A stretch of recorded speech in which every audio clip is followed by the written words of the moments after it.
Well, thank you everybody for joining our webinar today on the ICE calculator. This is a project we've been working on for a number of years, going way back to maybe 2009. We're going to be talking about a major update to the ICE calculator that's just taken place. Before I begin, I wanted to cover some logistical issues. So first, the meeting is being recorded. You'll be able to find the recording up on our website not long after today.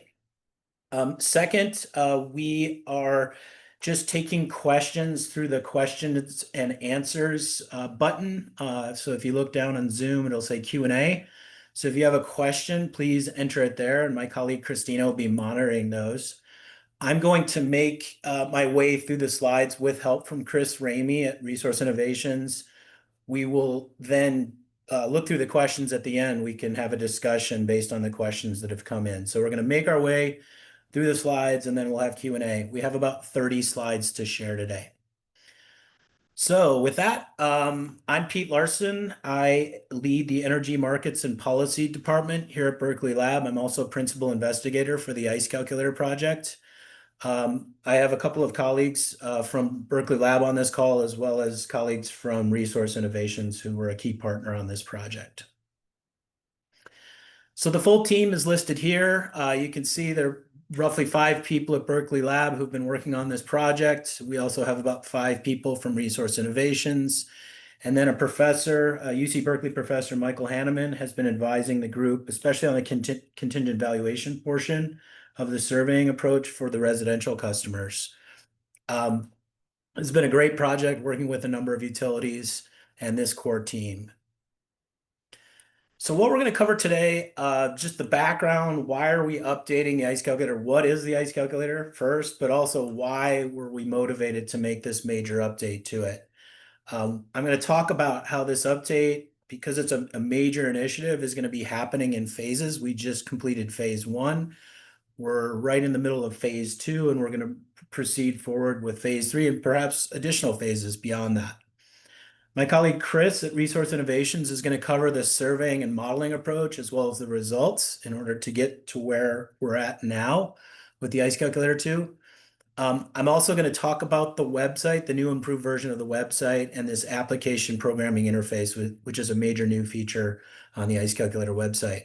And then we'll conclude with a very simple table just discussing the differences between ICE Calculator 1 and 2, but we have a lot of additional resources up on the website if you want to explore that issue in further detail. All right, motivation. So if you're not aware of the ICE Calculator, I assume everybody is more or less familiar with the ICE Calculator, but it's a tool. It's really the only publicly available tool to estimate the costs, impacts of power interruptions.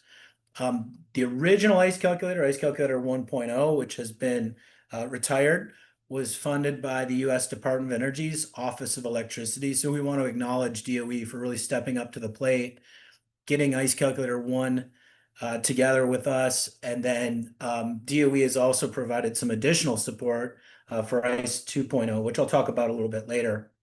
The ICE Calculator is being used to support internal utility reliability planning activities. It also serves as a basis between utilities, regulators, and consumer advocates when they're discussing new investments in the power system that perhaps lead to improvements in reliability. It's been used by a number of different stakeholders, including members of the media, to estimate the costs of past power interruptions. So there's a wide user base. We have, users from utilities and regulators and consumer advocates and academics and consultants and private equity firms. So there's a large user base for the ICE Calculator effort. A bit more on the motivation for upgrading this tool. So the original ICE Calculator was based on utility-sponsored surveys. These were surveys that were conducted by different utilities or consultants working for those utilities going way back to 1989.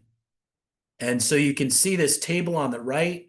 We show when some of these utility surveys were conducted. We got 1989, 1997, 1993. You can see the number of observations that were collected and some other characteristics of those surveying activities. Berkeley Lab or Resource Innovations in its current form didn't really have a hand in conducting all of these surveys collectively. But we were able to get access to the data and then basically using a meta-analysis build what was then called the ICE Calculator 1.0. However, the ICE Calculator 1.0 had been challenged repeatedly, both in regulatory proceedings, by policymakers, by utilities themselves, because the data, as you can see here, is dated. Many of these surveys are, more than 25 years old. It wasn't statistically representative of all regions of the US. And we also found that just one or two surveys estimated the cost of power interruptions beyond 12 hours. And we know that a lot of users really are interested in power outage costs going out to 24 hours or even longer. And so based on this, we went to the Department of Energy and explained the issue, that the tool needed to be upgraded. The Department of Energy suggested a public or a public-private partnership model where the utilities that are using this tool to justify major investments could essentially fund Berkeley Lab directly and then make the tool publicly available for all. And so that's the model that we followed, a public-private partnership. So up to this point, we've done a number of different things, and each one of these is important in their own right. First, we created a project executive committee. So the utilities that are sponsoring this effort, we have staff from those utilities that sit on an executive committee, and this executive committee helps make major decisions along the way, approving the final version of the survey instruments, approving and reviewing the final report for phase one. So a number of key decisions were made by members of this executive committee, which was made up by staff from each one of the sponsoring utilities. We also have a project advisory committee, and this is made up of a lot of the N groups, staff from NARUC and NASIO and NASUCA, EPRI, the Department of Energy, and we kept them apprised of the project along the way. In fact, we solicited their advice for new improvements to the ICE calculator. And the goal is there are a broader selection of stakeholders that are interested in the ICE calculator, and we wanted to keep them in the loop on what we were doing so that when we released it, it wasn't a black box. They were very aware of all the steps that we followed to get to where we're at today and in the future. Then the next major thing that we did after standing up these committees is we developed a consistent set of short duration customer interruption cost surveys, or they're also called survey instruments. We vetted those with academics and a number of different stakeholders, and then members of the project executive committee and project advisory committee as well had a chance to look those over, and the executive committee ultimately signed off on the final version of the consistent set of questions that were released to all customers.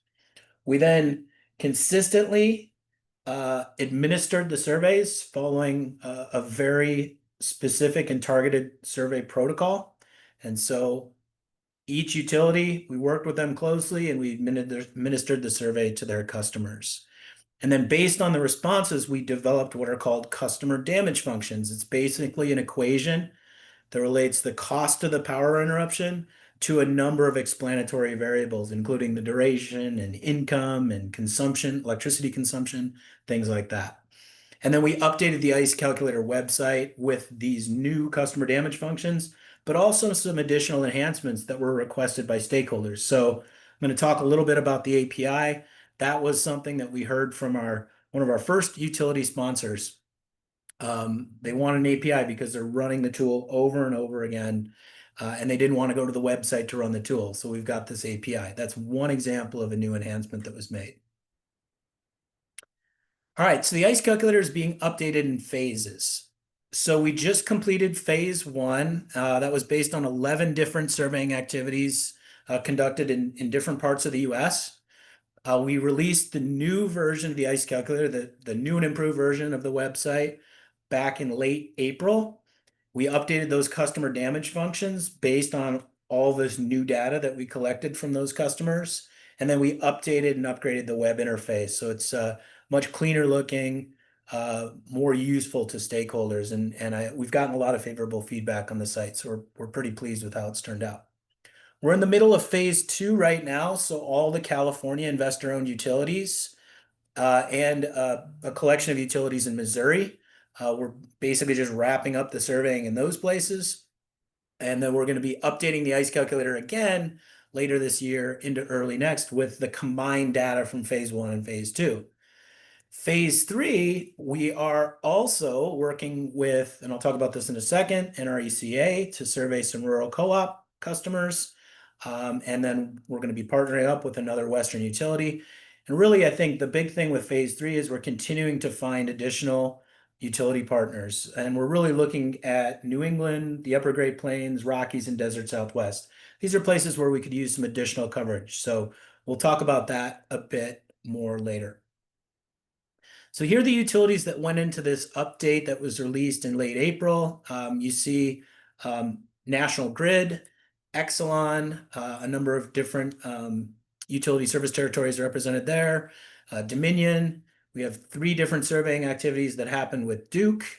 AEP, 2 large surveying activities, one kind of in the southwestern portion of their service, the holding company's service territory down in Texas, Oklahoma, parts of Louisiana and Arkansas, and then something up kind of in the what we would call the northeast corner of the holding company's service territory, and that's Appalachian Power, Ohio Power, Indiana, Michigan Power, and then Puget Sound and DTE Electric. So these are the core utilities we partnered up with for phase one, and it represents 24 investor-owned utility distribution service territories.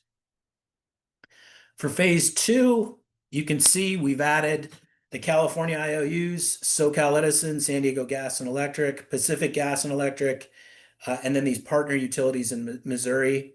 And so we basically more or less completed the surveying for these, and we'll be updating the ICE calculator again, like I said, with phase one and phase two data together. We received support from the Department of Energy's Office of Electricity to work with NRECA, the National Rural Electric Co-op Association, to survey a handful of electric co-ops across the US. And so we're in the process of doing that. We've got another utility that's we're very close to signing a contract with. We'll be surveying their customers.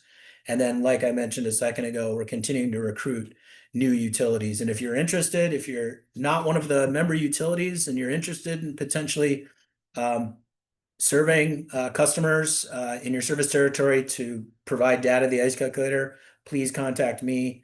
In addition to providing data for the ICE calculator, you get a report detailing what we learned from your customers, and then you get access kind of to ongoing technical support.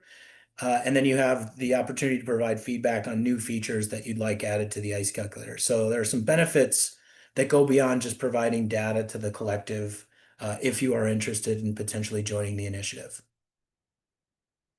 So my colleague Chris Ramey from Resource Innovations is going to speak now about the surveying approach and the modeling approach. So Chris, take it away. Yep, thanks, Pete. We can go to the next slide. So yeah, I'm gonna just give a brief overview of the valuation approach that we used in the surveys. There were slightly different approaches for residential and non-residential customers. So the residential customers had a willingness to pay methodology using a hypothetical backup service. The respondents were, able to indicate how much they would pay for the service, and we used that data in the customer damage functions. So the willingness to pay approach is generally used because residential costs are often, related to inconvenience. But there are some other tangible costs, which could include like relocation, buying supplies, going out to eat, inability to work. For the non-residential customers, we used a direct cost approach. You can see the equation there that we had used, which is essentially the value of lost production plus any interruption related costs minus any savings that actually occur because of the interruption. And then some examples of costs that could occur for non-residential customers are listed there, including labor costs, material costs, costs resulting from damage, and then savings that could potentially occur because of an interruption include unpaid wages, cost of raw materials, cost of fuel not used, scrap value of any damages. So these are the 2 general approaches we use to value the interruption costs for each segment. So I'll give a brief overview of the survey here, just at a very high level. So we did use three different surveys, one for residential, one for small, medium, non-res, which or SM&R, and then one for large non-res or LNR. And the two non-residential surveys were pretty similar. Um, the customers did see in total, in total, we did ask about four interruption durations, including momentary, which is up to 5 minutes, 2 hours, 8 hours, and 24 hours. We also had some different scenarios, which we varied, including the season between summer and winter, the day of week between weekend and weekday, the time of day, and then also if the customers had advance warning of the interruption. So those are the things that we varied amongst customers as well. There was one additional long duration question at the very end of the survey. This was not used in updating the ICE calculator. It was a 3-day interruption scenario. It was more qualitative in nature. We generally wanted to see how customers might react if there was, a long sustained outage compared to, some of the shorter durations that they saw. For each survey, we did have a target number of responses, which was 250 for residential and SM&R, and then 67 for the LNRs. And then lastly, we did stratify the sample by usage. So we specifically targeted and oversampled the largest usage customers. The largest usage customers generally, make up a very small percentage of the population. So we wanted to make sure they were included in our sample so we could estimate the cost for those customers who have large usage. And in the table here, you can see an example of what a single respondent might see. So for this particular respondent, the base scenario would be a summer weekday outage starting at 2 p.m. With no advance warning. And then the duration would vary based on each of the different scenarios. And then the customer would receive a follow-up question to ask them how the interruption costs would change if the outage occurred on a weekend, occurred on a weekend instead of a weekday. So this is how we generally varied those different scenarios between, season, day of week, and advance warning. There was one base scenario, and then there was one variable that was changed per respondent. So moving on here to the total sample frame and number of responses. Starting on the left-hand side here, you can see the customer sampling population, which includes all 11 sponsoring utilities in phase one. So over 22 million residential customers and 2 million non-residential customers. From there, we drew our sample, and then you can see the target number of responses and the total number of responses. So we were able to achieve a higher response rate than we were initially hoping for both the res and non-res. So we got 3,316 total for res, 4,579 for non-res. So response rate 9.3 and 5.1. And then the validated response columns there show after cleaning those responses for our analysis data set, how many respondents responses were left after accounting for invalid responses, illogical responses, protest responses, things like that.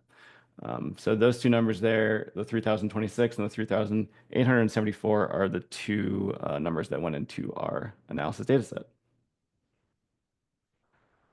And then breaking that down by sponsoring utility here, you can see the total number of responses we got per utility. So for res, we're hovering around 275 on average, I would say. And then for non-res, we're hovering around 350 responses. Some more, some less, but generally around the same amount for each of the utilities. Okay, so now I'm going to jump into the modeling approach and show a little bit of the results. So as Pete mentioned, the entire goal of the project is to develop the customer damage functions. So we use the survey responses to build a model to be able to predict interruption costs. So these equations, correlate different explanatory variables that are predictive of interruption costs. So these could be things like duration, consumption, income, industry type. I do have another slide that lists all the different variables that were tested. coming up here in a moment. But the customer damage functions allow users to estimate the costs for different customer populations. So for example, if you wanted to know the costs of an interruption on a specific circuit, if you knew the population characteristics of the people that are served by that circuit, you could enter their, usage, their income level, their industry mix, their duration into the ICE calculator, and then you could get the interruption costs for that customer population by varying, the inputs to be tailored to whatever population of interest you are looking at. Next slide, please. So yeah, jumping into the residential model selection. On the left-hand side, you can see all the variables that we tested. And on the right-hand side, you can see the final variables that are included in the model. So the potential model variables included, everything from duration to usage. There's different characteristics of the interruption itself, including onset time, season, day of week, advance warning, previous interruption in the last 12 months. And then we also have different variables for the respondents themselves that are more applicable to individual respondents, which include persons in the household, backup generation, work from home, age, income, and housing type. So we went through a pretty extensive model selection process, and you can see the variables that we found to be most predictive on the right-hand side there. And the final model includes duration, usage, season, backup generation, work from home status, and income. So these are the variables that you're currently able to adjust on the ICE calculator to get to a specific population of interest that you're interested in.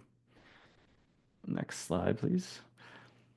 Yeah, so similar methodology for the non-res model selection.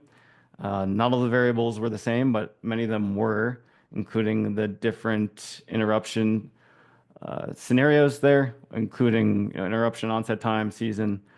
For the non-res, we did have an industry flag, which you can see all the different industries that we had tested there, along with backup generation. For the final model, we have duration, usage, advanced warning, day of week, and then industry. The industries that we found most predictive were healthcare and manufacturing, and then all the other industries are in, another bucket. And then the non-res does have a two-part model, which is the reason why it says Probit and GLM there. So the first part of the model predicts the probability of having an outage, and then the second part of the model predicts the interruption costs themselves. So there is a slight change from ICE 2.0. In ICE 2.0, there were two different models for small and then medium large. For ICE 2.0, there's one model for non-residential customers. The non-residential customers were combined into one segment. So we found that the model can predict outage costs for customers regardless of their size. So we did not find that we needed two separate models for those customer classes. So however, that means customers can still predict the population of interest that they want. They are able to enter the characteristics, for their small, medium, or large customers, depending on the utility's definition of what those customer characteristics are. It's just that there's not two separate models in ICE 2.0 to predict those. Okay, so moving on to some results here. You can see this is the customer damage function for residential and non-residential customers. We also have a 90% confidence interval around the results. This is using the model, this customer damage functions with the average inputs from the survey results themselves. So we have, momentary outages starting, $1.50 for res all the way up to above $50, and then for a 24-hour outage. And then for non-res, we're at about $50, I think, for a momentary, and then going all the way up to over $12,000 for a 24-hour interruption. And the next slide has more details on these numbers. Yeah, so this is the cost per event column is showing something similar to what I was showing on the previous slide, except it shows for the 4 durations that we included in the survey. This table also includes a cost per kilowatt, a cost per unserved kilowatt hour, and a cost per customer minute interrupted. So you can see how it varies here based on the different metric of interest. So for cost per kilowatt hour for residential, we're looking at $1.50 through $44 to $44. For non-res, $43 to $900. And then cost per unserved kilowatt hour, we're looking at $18 for momentary, and then it does decrease to $1.86 for a 24-hour outage. And then for non-res, those numbers go to 521 to 38, and cost per minute interrupted, we're looking at 36 cents to 4 cents, and $122 to $9. And this, I'll echo what Pete said earlier. If you are curious about more information on modeling and the results, please check out the website, and the report has a lot more information on how these numbers were calculated. And lastly, we have a customer damage function versus the survey results. So from the survey averages themselves, you can see that those are the orange dots. We used the survey averages and the survey results to build the model. So this is a comparison between the survey results and the modeled results for both the res and the non-res. So you can see how close we are to the non-res, I'm sorry, to the survey results using the model itself. I think that's it from me, Pete. I'll hand it back over to you. Thanks, Chris. So I'm going to cover the ICE Calculator website and API, but I would just encourage everybody to just go to the website and play around. That's the best way. There's a real cool kind of tooltips thing that can help you navigate the site if you've never been to it before. So yeah, you just go to icecalculator.com. It's the same website address as before. We just, retired the old and put the new here. Much cleaner look, a lot of tooltips and documentation up here to make the user experience pretty seamless in my estimation. So there's 2 real areas, as was the case in ICE Calculator 1.0. You're going to estimate interruption costs, or you can estimate the value of a reliability improvement. So estimating interruption costs, you just plug in some reliability statistics, which state and number of customers, and it spits out the costs of the interruption. For the value of reliability improvement, if a utility is considering, making an investment that has a 20-year lifespan, maybe an undergrounded line, you put the reliability performance before and after that investment, and it essentially calculates the avoided customer cost because of that investment. So it's basically using the data in 2 different ways, but it's all the same underlying data that goes into both. As I mentioned, there's a large space where we're continuously adding documentation from the project. And so if you go up into the kind of the upper right corner of the website, it says help documentation. You click on that. We have video tutorials. You can click on some of these other ones and it's going to show kind of a history of documentation, even going back before 2.0 to 1.0. But you'll see all the newest documentation up top. A list of the participating utilities. And while I'm on that, I just want to thank all of those utilities that I just showed on the screen a minute ago. We couldn't have done this without them. And to be honest, it was such an awesome, rewarding experience to work with the utilities directly on this. So thank you for joining the initiative. We've got some use case. I saw a question come in about use cases. And so there is some discussion about some of the use cases that, different stakeholder groups follow when they're using the ICE calculator. So check that out. We also include the old version of the ICE Calculator 1.0, just this calculating spreadsheet. So the old one, some of you are still using, some of those older spreadsheets. We just have them up there in case you wanted to look. And you can calculate the same thing you would have if the ICE Calculator 1.0 website was still up. Tons of documentation up here. Please check it out. For users who are, non-commercial users. This could be utilities that are using the ICE calculator for internal planning, or regulators, or academics. We do make the spreadsheet version available, but it's by request only. We've had to work out some intellectual property issues because the spreadsheet does contain the underlying equations. But you go to the site and you can click this button that says request model spreadsheets, and an email comes into our team here. We take a look at who's requesting it, maybe ask some additional questions about how you're going to use it.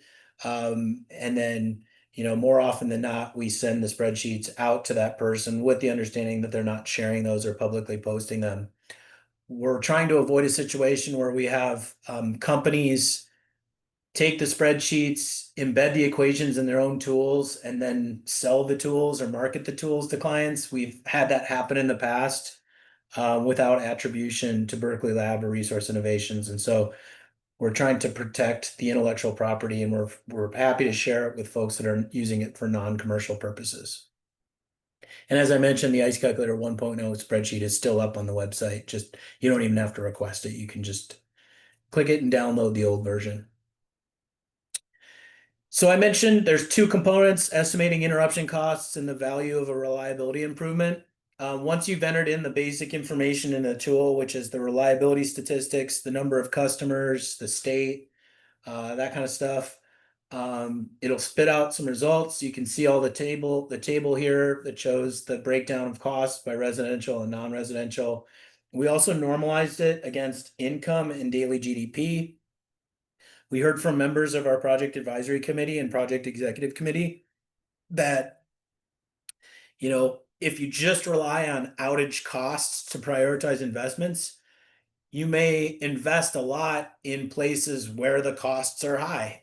And then places where the costs are high relative to income, it may be a different, decision. So by normalizing by income, you may start to identify places that where the impact relative to income is much larger than just the absolute interruption cost. And so based on feedback we got from the advisory committee and the executive committee, we added these normalization variables to really show what the relative impact of these outage costs are relative to income or gross domestic product. As you can see on the left, even after you generate the results, you can just click down on these accordions and you can make adjustments on the fly, and you'll be able to see what happens to the values. So let's say you change SAFE from 2 to 3 here, you'll see the numbers change in the table and the graphics as well. So there's a lot of flexibility to just sort of change things on the fly. You also have the ability to download the results and save this model run so that when you log back into the tool a second time, you can access what you did before. You don't actually have to log into the tool to estimate outage costs, but for some of our power users, they do log in, they save the queries they run, and they have access to them after they've logged into the system. On the reliability benefits portion, you can see we have, down the bottom, the graphic is interruption costs without the improvement and with the improvement. And so the value or the benefit per customer is the difference between those two lines each year, and then discounted back to the present. So you specify, maybe you're gonna underground a set of circuits. You indicate what the reliability statistics before the undergrounding and after, the lifespan of the undergrounded line, the state, the mix of customers, and it'll spit out this dollar value, which is essentially avoided customer cost because of that investment. One of the big new features is this application programming interface, also called an API. We have a nice description of what an API is. It basically allows users to hit the ICE calculator through a backdoor without having to use the website itself. And so you'll log in, you'll basically log in, set up an API account, and then you basically write some code that indicates what you want to run through the tool. And we've had users in the past, including one of our utility sponsors, running, the tool 10,000 times in an hour or 2 hours. This is a way of not having to actually go and scrape data from a website. You just write the code and it runs in the background and you get the results back. So you can just feed it into whatever, maybe internal planning tools or enterprise systems that you have at your utility. Makes it just a lot cleaner, smooth process. Tons of documentation up here, including example code in different languages. So if you have any questions about this, feel free to reach out to us. We can put you in contact with the software developer to help you, write your query for the API.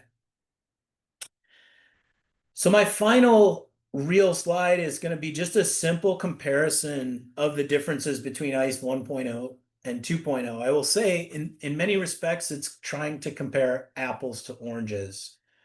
We've gotten a lot of questions. What are the differences? And we wrote a whole document up on the website that explains the differences and runs through some scenarios showing the actual dollar differences. But at a high level, you can see, the ICE calculator when the surveys were conducted. And 1.0, we didn't have any control over the surveying, and they were conducted from 1989 to 2012. And then in ICE 2.0, this is in phase one, it's just over the last couple of years, and we had complete control over the survey design and administrative elements of the project. You can see the geographic coverage different. It was 10 utility service territories with 1.0, mostly in the western and southeastern US. For phase one, we've got 11 different serving activities with the eastern, midwestern, parts of the southeast, and the Pacific Northwest represented. And then phase two, additional regions covered, like California, like I mentioned. And then phase three will continue to get additional regions into the tool itself. In terms of the duration scenarios that were presented in front of customers, it was really limited to 12 hours or less, with one exception for ICE 1.0. For ICE 2.0, as Chris explained, we had a momentary, a 2, 8, and a 24-hour duration scenario presented to the collection of customers. The damage functions, as Chris mentioned, there were 3 in ICE Calculator 1.0, a residential, a small non-residential, and a medium-large non-residential. Now we've simplified it just residential and non-residential, but you can go in and estimate costs for whatever population you want. You can do it for an entire state, a service territory, a neighborhood, a circuit. You just identify what are the characteristics of that population that you're interested in calculating costs for. So with that, that's it for the formal presentation. We're going to be taking some questions now. Just to reiterate, if you are a utility or a regulator that's maybe interested in trying to join the initiative, please reach out to me. We're always looking for new partners. We've got this down to a science now, how we pull this off. And so we're always looking for additional partners to really continue to improve the tool itself. If you go to the ICE Calculator 2.0 website, there's a link that you'll get in this slide deck that takes you to tech support. We have a national report that was released maybe about a month ago detailing everything soup to nuts for phase one, like who are the utilities? How did we design the survey instruments? How did we administer the surveys? How did we process the data? It's a very large document just detailing phase one, so check that out. And then we have some documentation that gets into greater detail than I just shared about the comparison between 2.0 and 1.0, again, up on the website itself. So with that, I will turn it over to Christina to help facilitate some discussion around the questions that have come in. Yeah, thanks so much, Pete and Chris. We do have a fair number of questions, so just caveating, we might not get through it all. And if that's the case, please feel free to send us a direct email, and we're more than happy to address your comment offline or question.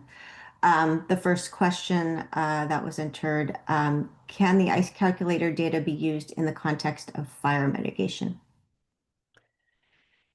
Yeah, I think the answer is yes. If fire mitigation leads to noticeable improvements in reliability, then you can use this tool. So let's say that you go from overhead lines to covered conductor overhead lines, and you can demonstrate that having that covered conductor somehow leads to a reliability improvement.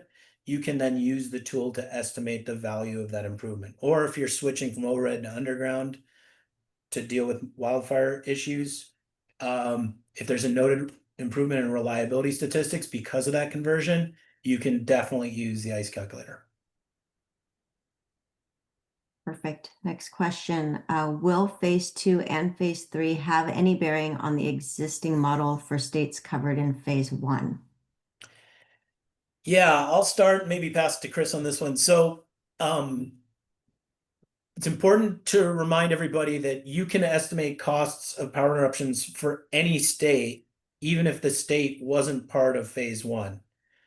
So we didn't have Nevada in one of the, any of the like Nevada Power in the phase 1 utilities, but you can go to Nevada and estimate costs because we've collected so many responses from customers across the country that we've developed a general model that's for use by any state, and then you use state-specific characteristics to generate the costs.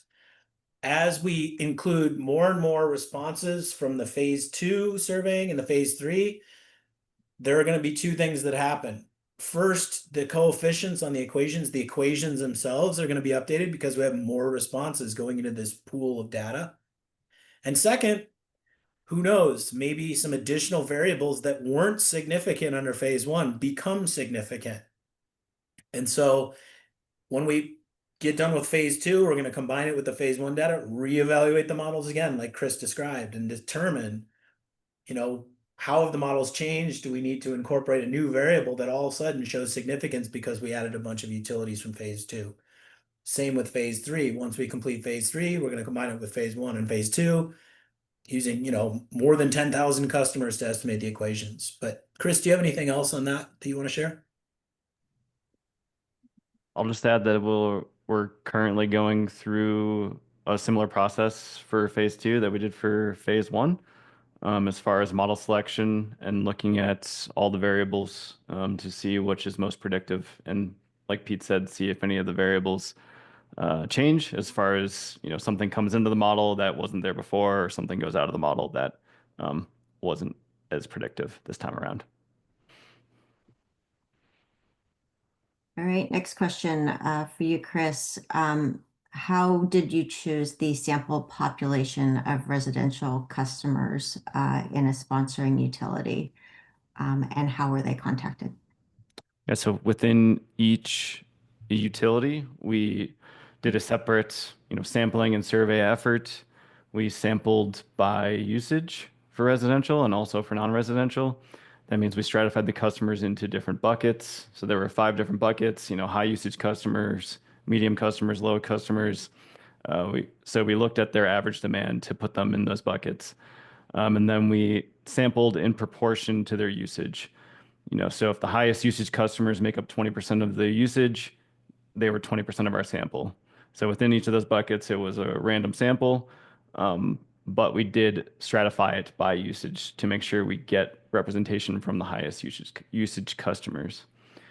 We reached out to customers via email and also letters, so both techniques.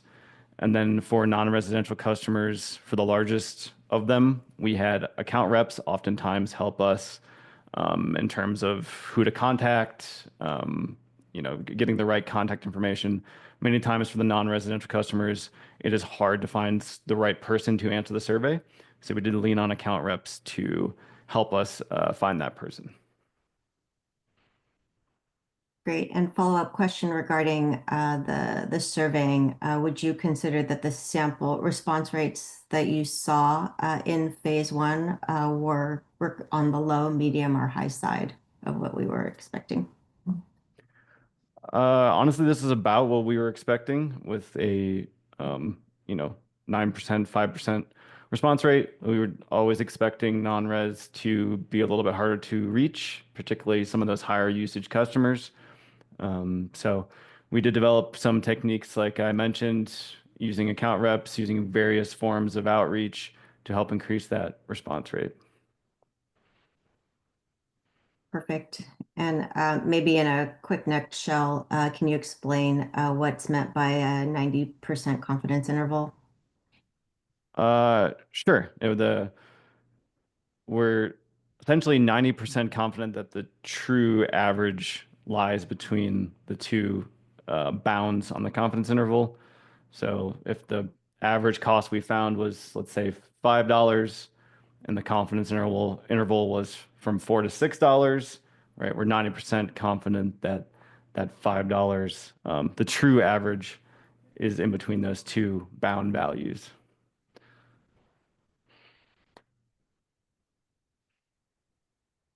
So let's see, more of a broader question, maybe for Pete. Is there anything that we could potentially say with respect to the correlation between household income and the resulting modeled costs of the outage? Yeah, I may pass that one to Chris. So basically, my understanding is the question is, if income goes up or down, what happens to outage costs? Is that the question, Christina? Yeah. Chris, you want to take that one?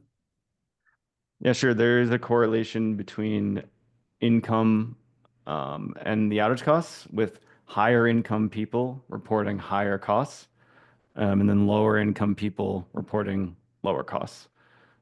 So we saw you can see the four income buckets there on the screen. So the under $50,000 per year generally had lower costs than the over $150,000 per year. And this is one of the reasons why we decided to normalize some of the results so you can see what the cost is relative to income.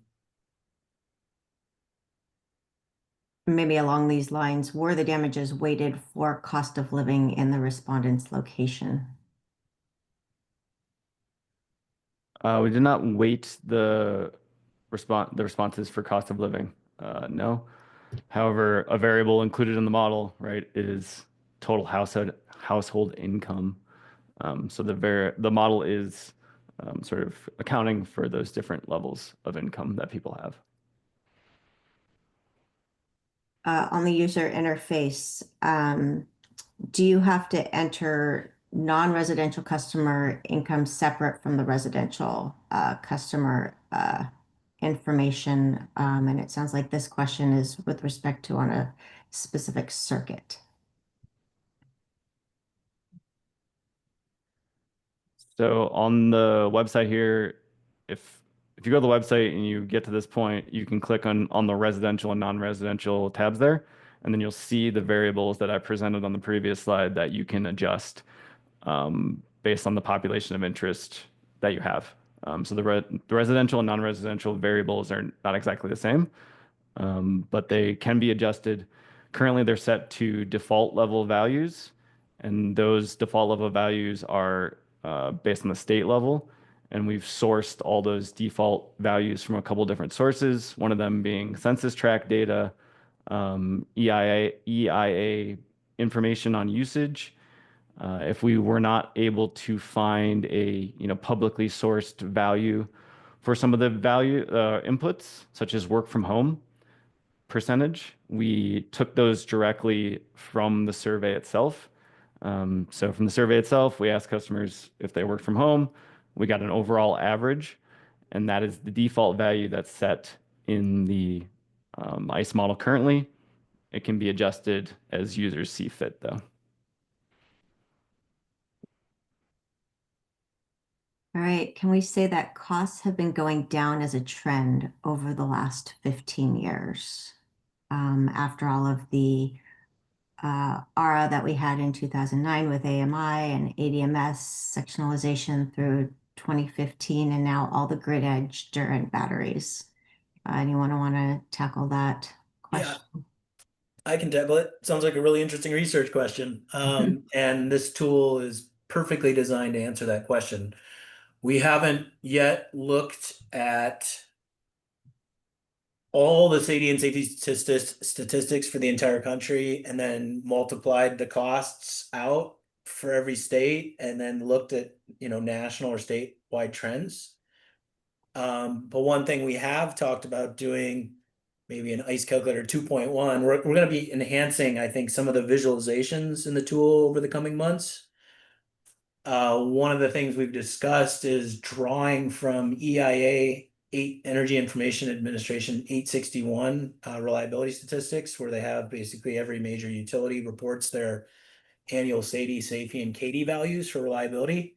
You could presumably take that number, and that data was reported, I think, going back, is it 2014 or 2012, something like that, about 10 years. you could actually then take each one of those annual reliability statistics for every utility, multiply them, stick them into the tool here, multiply them by the, the number of customers and the costs per customer class to come up with an annual value at a state or a nationwide, and then look at a trend over time. So you could use a tool like the ICE calculator combined with EIA 861 reliability data to estimate costs over time. Really interesting research question. All right. Do you have any sense of how much additional uncertainty should be assumed or attributed for states and service territories that were not directly surveyed? Chris, any thoughts on that one? I mean, I think it's a good question. In general, like you had mentioned at the end of phase 3 here, we're going to have potentially 10,000 respondents here. So, that level of sample size, we're hopeful that we've captured the customers through, throughout the country, and we're able to predict costs, estimate costs based on customer characteristics, right? Which is the goal of the ICE calculator.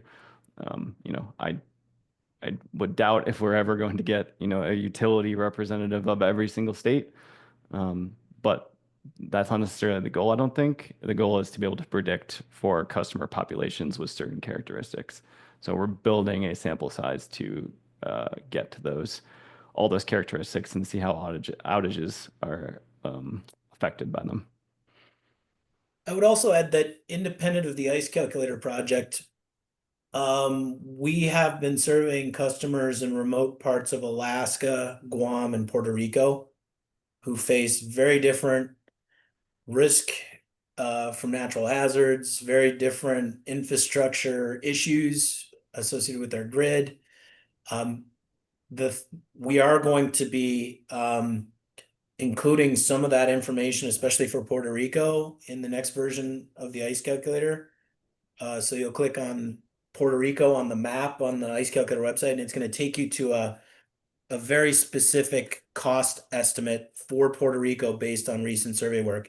It's a slightly different methodology than we employed for the core collection of ICE calculator respondents, but it's information nonetheless. And so we're going to be including a Puerto Rico element, and we may actually include some work from Alaska and Guam, who face very different sort of outage risks and costs. All right.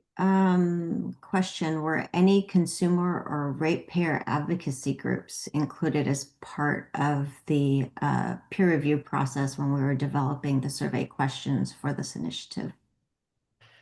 Yeah, NASUCA was a member of our project advisory committee. And so they were kept in the loop along the way as we worked on this project. I'd also say that particularly staff at Berkeley Lab, we are on the phone almost weekly basis, or maybe even more frequently than every week, with regulators, utilities, and folks that represent, consumers, just to talk about what we're up to informally, not even part of this advisory committee or executive committee. So we give presentations quite a bit, and we have informal conversations with so many stakeholders over the years on this project that we feel like we have pretty good coverage on all the big stakeholder groups that use the ICE calculator or are familiar with it.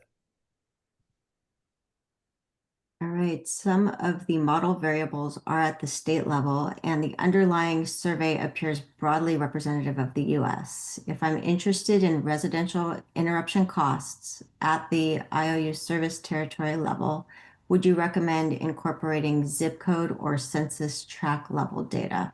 And if so, what level of geographic granularity is generally recommended? I can take a quick shot at it and then turn it over to Chris. I mean, we've always said, you can do this at the state level. If you have state level reliability statistics and count of customers, you can do this down to a utility service territory. You could do it down to the county or zip code. I get a little nervous if you're looking at one little circuit, but you have the ability to select the population of customers that you want to estimate costs for. There's really no limitation. We don't make any recommendations about what level of granularity you should be using. All right. When the cooperative data is included, will the results be able to be parsed out by utility type, i.e. cooperative versus investor-owned utility? Yeah, I don't know the answer to that question. May pass it to Chris here in a second, but my thought on this one is we need to have enough responses from rural co-ops in order to inform the model, first and foremost. But second, if we were ever to parse out, so maybe there's an option on the ICE Calculator website where you can say, I want to estimate it for rural, or I want to estimate it for investor owned. We need to have a pretty large sample size for rural co-ops, and this may take some time to do that type of analysis. But including the rural electric co-op data in the ICE Calculator data set that's used to create the customer damage functions will certainly help improve the estimates so that they're not just capturing the costs from customers of investor-owned utilities. Chris, do you have anything else on that you want to add? No, I think you covered it. Okay. Can you explain why long duration interruptions were not considered as part of this initiative? Yeah, and I think this will have to be our last question because we're at time. So we've done a lot of work on outage costs in general. The ICE calculator is really designed to estimate the costs of shorter duration outages. We know after about a day of a duration that you start to see some ripple effects to customers that either have power or don't have power. And so we use different tools, one of them being the power outage economics tool that we're developing here. We use different tools to look at the ripple effects of these longer duration power outages. So the ICE calculator is really focused on direct costs. When you get these longer duration, more widespread power interruptions, there are things that start to happen in the economy, even to those customers that still have power. And that's why we advocate using different tools. So I know we're at the end of our time. I really want to thank everybody for joining today. Friendly reminder, just hit the website. There's a ton of material up there. And if you have any follow-up questions, we try to leave our door open for anybody. So please call, send us an email. We're always happy to get on a call or another webinar and talk about this really cool tool that we think is useful to a broad collection of stakeholders. Thank you. Thanks, everybody. Thank you.